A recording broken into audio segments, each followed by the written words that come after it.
Welcome to Channel 8 News.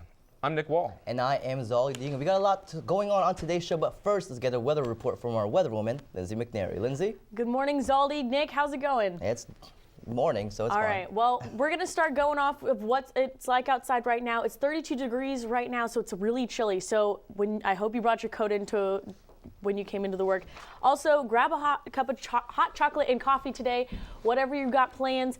And coming up later, we'll get you a look at your forecast for the rest of the week. This is Channel 8 News, KKSU LP. For Manhattan and Riley County. From Kansas State University, this is Channel 8 News. And welcome back to Channel 8 News. I'm Nick Wall. And I am Zolly DeJong. And coming up on today's show, we welcome in a photojournalist from Mexico City working for La Jornada, as well as the president of the Black Student Union, to tell us about a recent protest. But first, the news. Two 17-year-old boys from Riley County were involved in a car crash on Sunday morning. The driver, Wyatt Howe, lost control of his vehicle heading westbound on Anderson Avenue. The vehicle went into the north ditch and struck a tree. Passenger Brett Kilgorn died from injuries at the scene of the crash. The Kansas Highway Patrol reported that they weren't wearing seatbelts. The crash is still under investigation. U.S. officials, colleagues, and family members are urging justice for Washington Post correspondent Jason Rezaian. Rezaian holds dual citizenship in America and Iran and has been charged with unspecified crimes in Iran. The Iranian government has not explained his detention, and U.S. Secretary of State John Kerry and Rezaian's family are urging his release.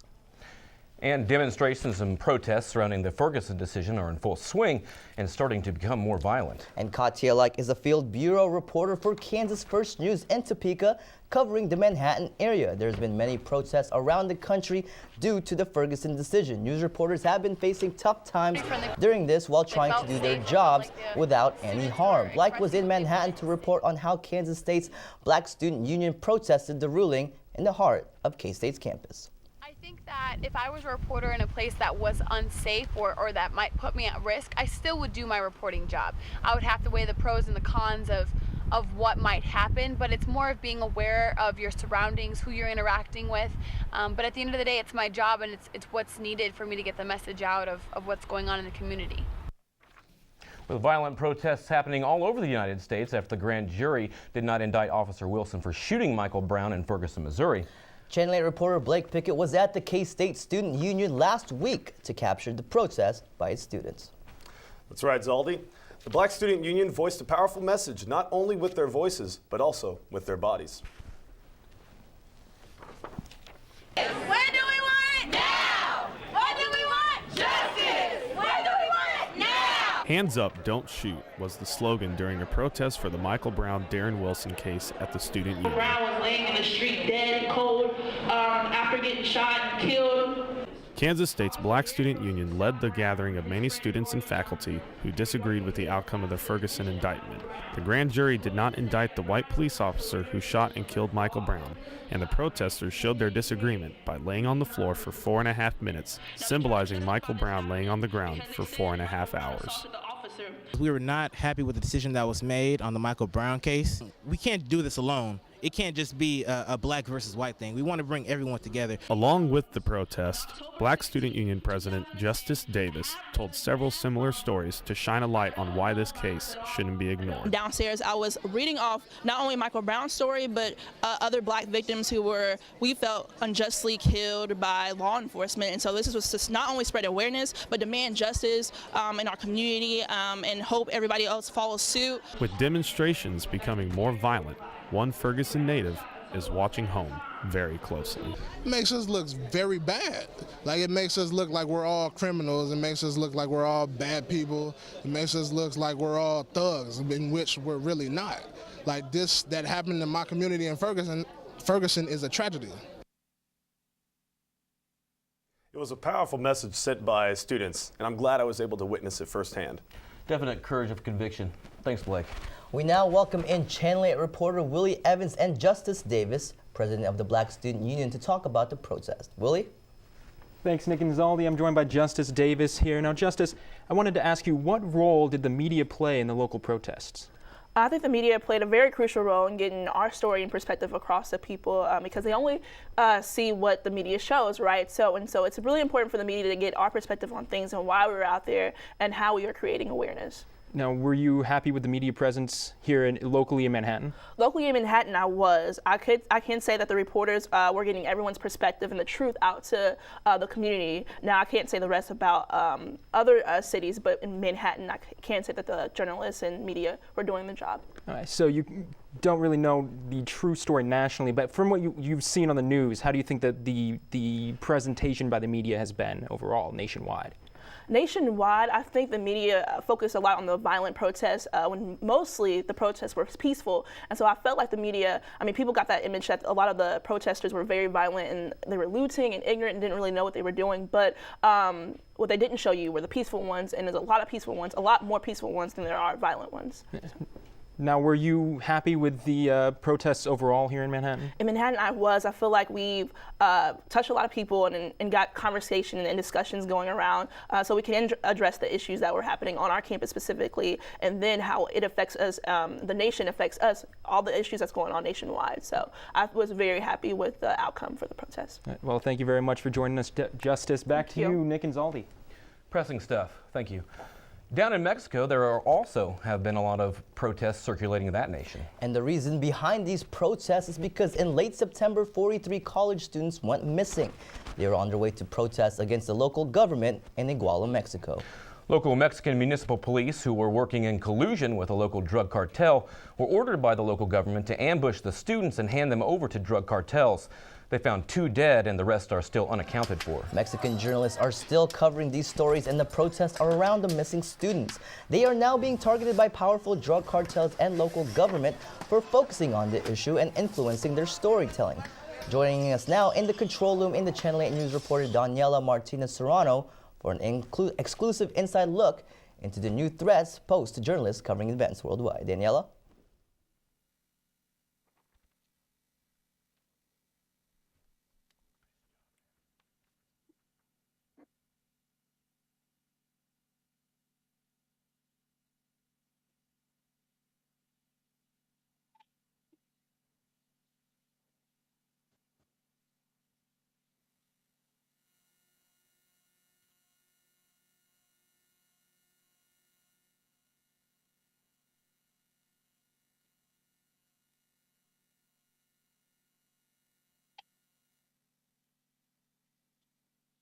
Bien, bien, muy bien. Buenos días. La primera pregunta es, ¿qué tipo de riesgos enfrenta un periodista mexicano en cubrir este tipo de eventos? What type of risk does a Mexican journalist face in covering these type of events? Bueno, los riesgos desgraciadamente en nuestro país son muy altos. La cuestión que se vive, la llamada guerra con el narcotráfico, pues ha tenido bajas importantes en periodistas. Somos el segundo país con más periodistas muertos, únicamente después de Irak, 76 periodistas muertos. According to Jesus, there have been over 76 journalists dead behind Iraq who have been killed, and unfortunately the risks are very high because the drug cartels keep targeting them. Mi segunda pregunta es esta: ¿qué motivación encuentra un periodista para seguir teniendo una carrera en el mundo de periodismo sabiendo estos riesgos? The question is, why be a journalist in such a risky country where, your life is constantly being targeted?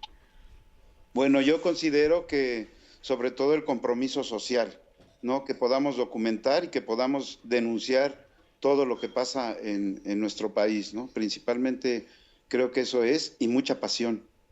Okay, according to Jesus, it is the relationship, a social relationship between your people and others. You have to show the story, and also you have to make sure, that you feed people what they deserve and make sure that they are covering these events. Mi tercera pregunta es ¿por qué hay tanta desconfianza entre el pueblo mexicano y la policía mexicana y el gobierno mexicano? Why is there a lack of trust between Mexican people and the Mexican local government and Mexican police? Bueno, principalmente es por la corrupción. Estos últimos tiempos pues se ha detonado aún más agudo la relación del narcotráfico con la política, ¿no? Ahora se les llama, en varios municipios o estados del país, se les llama los narcogobiernos, ¿no? Esto ha detonado gran violencia y sobre todo impunidad. Ese es el gran descontento del pueblo mexicano, la impunidad que estamos viviendo. Okay, according to Jesus, the reason behind this relationship is because there's a lot of corruption behind the Mexican government who is working in coalition with drug cartels, and it is the impotence that the Mexican government has to pay respect and provide security for its Mexican citizens. Thank you, Jesus, for joining us, who is joining us from La Jornada, and also thank you to Subversiones, Agencia Autónoma de Comunicación, for providing footage for Channel 8 News. Zaldi and Nick, back to you guys. And thank you, Daniela. We will be covering this issue as things develop.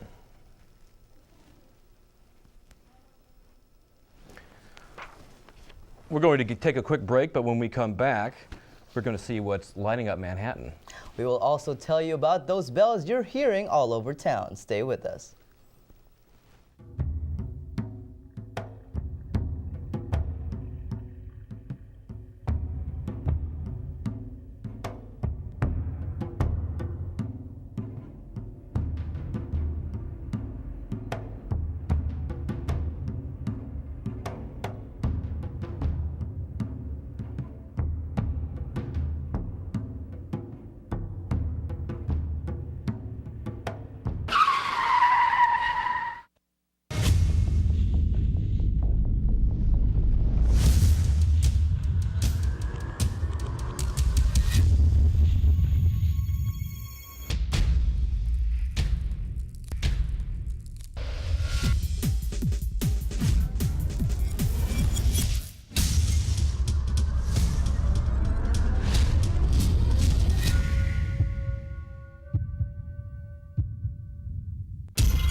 Wanted to be on radio? You can by signing up to join the Wildcat 91.9. The station is open to all students, no matter what your major is. The best part? You can get experience right away as well as no sign-up fees. You can be a DJ for the alternative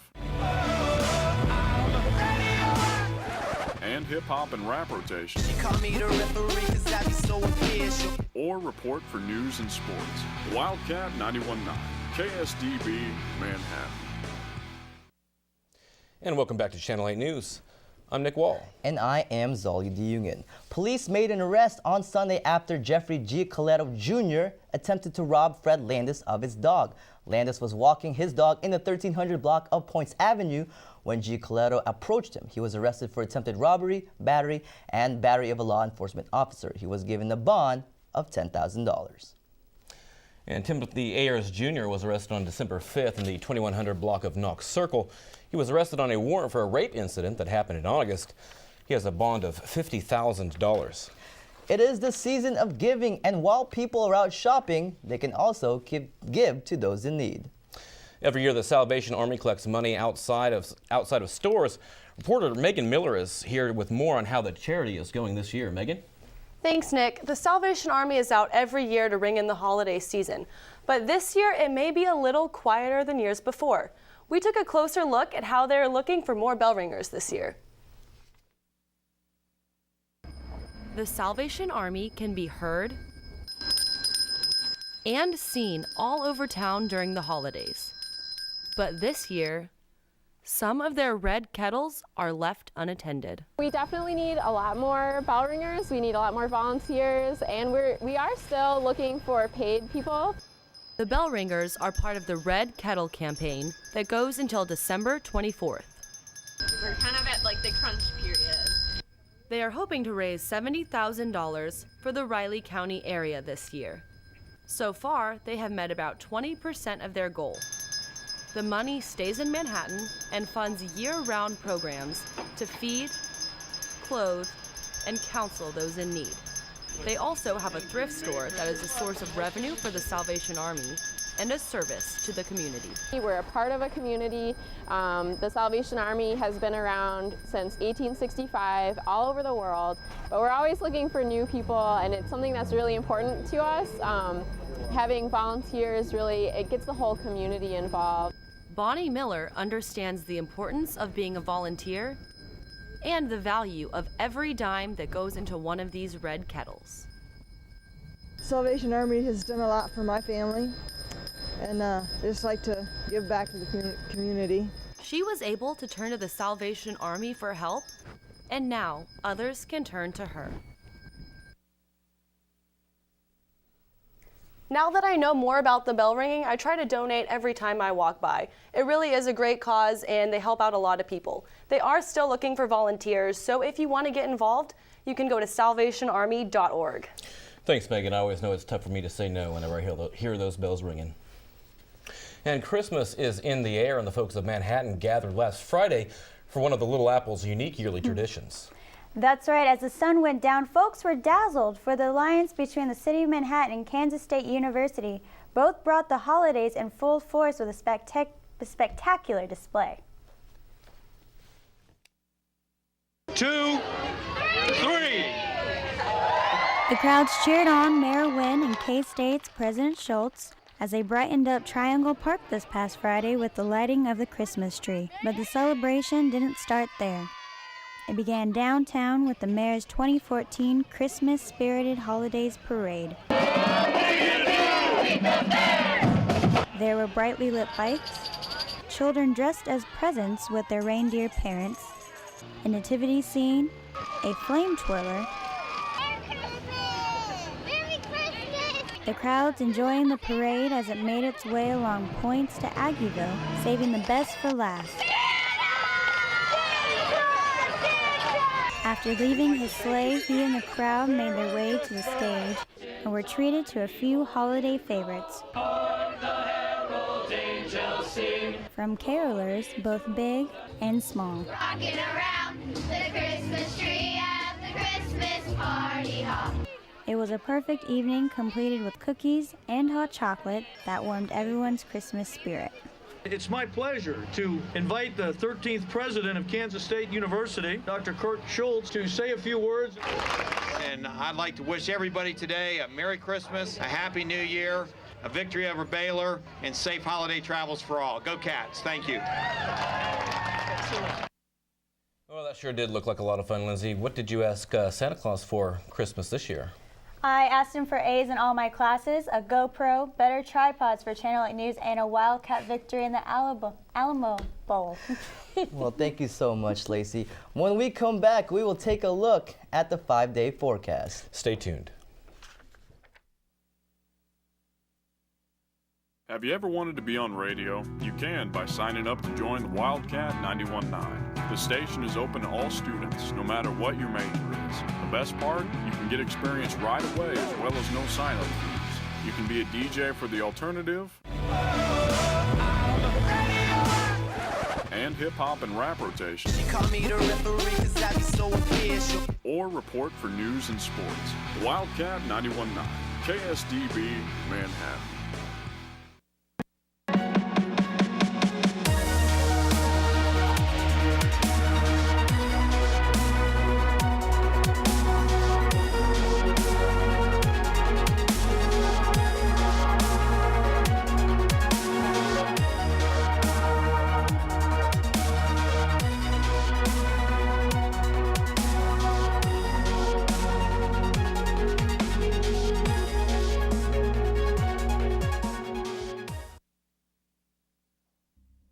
Non-traditional students are an important piece of K-State heritage.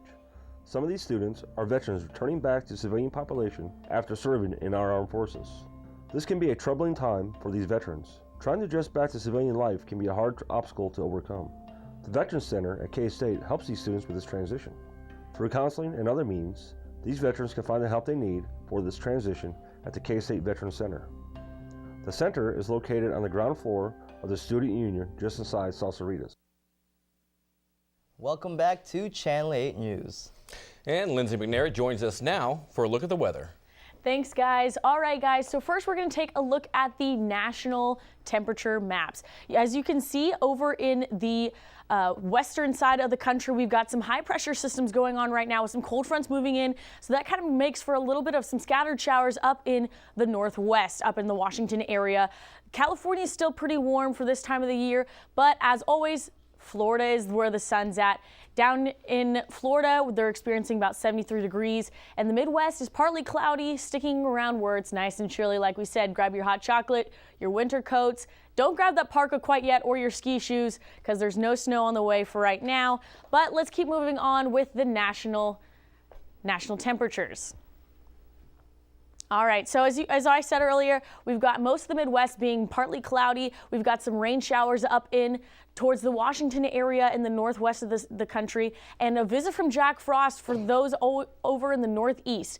Now moving on to the Kansas map, we'll see that the northeastern side of Kansas is the only side of the state that has cloudless skies. However, we've got a little bit of fog going on throughout the rest of the state, and so that kind of makes it for a little bit of a dreary day. But don't be worried because it does get better. Moving on to the 5-day forecast.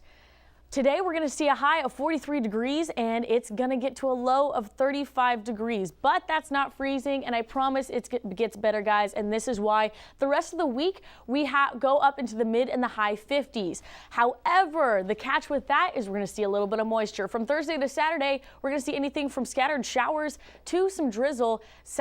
Saturday is when the rain is going to start, and hopefully not for long. But the moisture is always good as long as it doesn't freeze, because that'll make roads a little hazardous. So be safe. Make sure you pack up your cars with a lot of good supplies to have, as we talked about previously on Channel 8 News. And guys, I'm going to give it back to you. Nick, Zaldi? With lots going on again this past weekend, in the K-State Kingdom, Channel 8 reporter Joel Garber is here to tell us about the various sporting events that were going on. Joel? Thanks, Aldi. In the past few days, we've seen men's basketball play twice, the women's basketball team play once, and the football team play for a share of the Big 12 title. We'll head out to Waco, Texas, and the newly built McLean Stadium, where plenty of Kansas State fans made the trip south for the Top 10 showdown. Kansas State kicked off, and from there, the Bears would mount a very fast 8-play, 81-yard drive in a mere minute and 35 seconds, including a big run by wideout Antoine Goodley and a touchdown run by Bryce Petty. The Wildcats' next possession would stall out and end in a punt as Baylor would score another touchdown in the first quarter, making the score 14-0.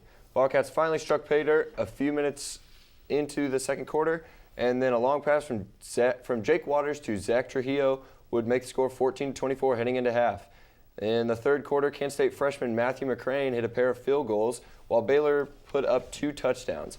The Wildcats would not be able to pull this one out as Baylor pulled ahead 38-20, and despite a record-breaking touchdown reception by senior Tyler Lockett, the Wildcats fell short to the Bears as they took the game and a share of the Big 12 title. Well, definitely a lot of excitement over the weekend down in Waco, Joel, and of course you were there for all of the festivities before the game as well, weren't you? That's right. With the excitement in Waco, I decided to head down south and get the full experience of game day along with the top 10 matchup of Kansas State and Baylor. We first headed out of Manhattan around 11 o'clock on Friday morning, and after about a 9-10 hour drive south with pit stops through Norman, Oklahoma and Fort Worth, Texas for gas and to pick up some other K-Staters, we had finally arrived in Waco. We figured out that the university had opened up the grounds at the newly remodeled McLean Stadium for students to camp and wait in line overnight, where few of us got any sleep.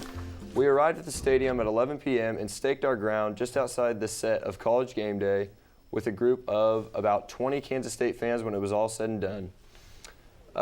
Lee Corso, one of the ESPN College Game Day hosts, is famous for selecting the team he expects to win by putting on the mascot's head, and much to the dismay of the Baylor fans, he actually chose Kansas State. The game day experience left Kansas State fans more excited for the game, and it was definitely an experience I'll never forget. Joel, that sounds like fun. College Game Day is known for the science, so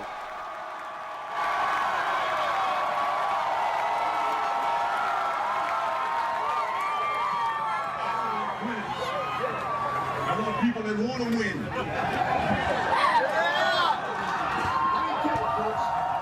You want winners, right? The winners are wearing purple.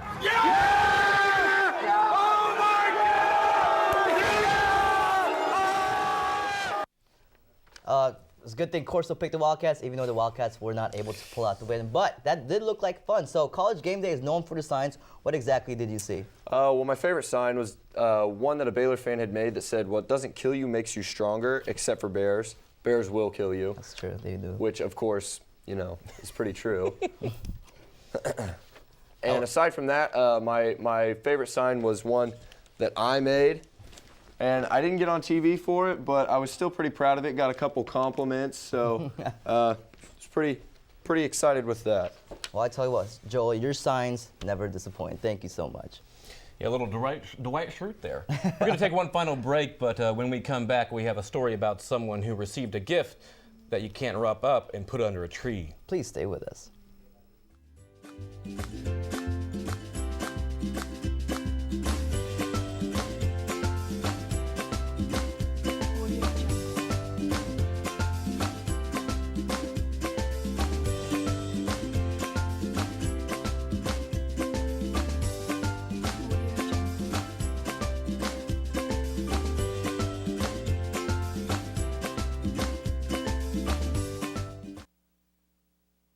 If you ever wanted to be on radio, you can by signing up to join the Wildcat 91.9. The station is open to all students, no matter what your major is. The best part, you can get experience right away as well as no sign-up fees. You can be a DJ for the alternative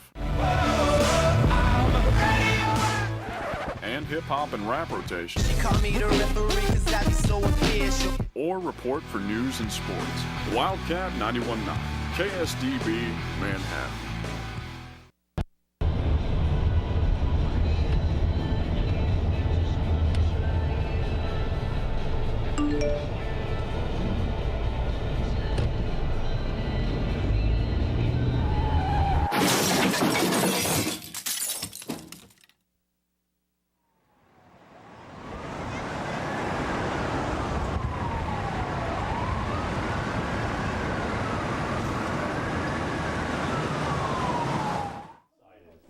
Welcome back to Channel 8 News.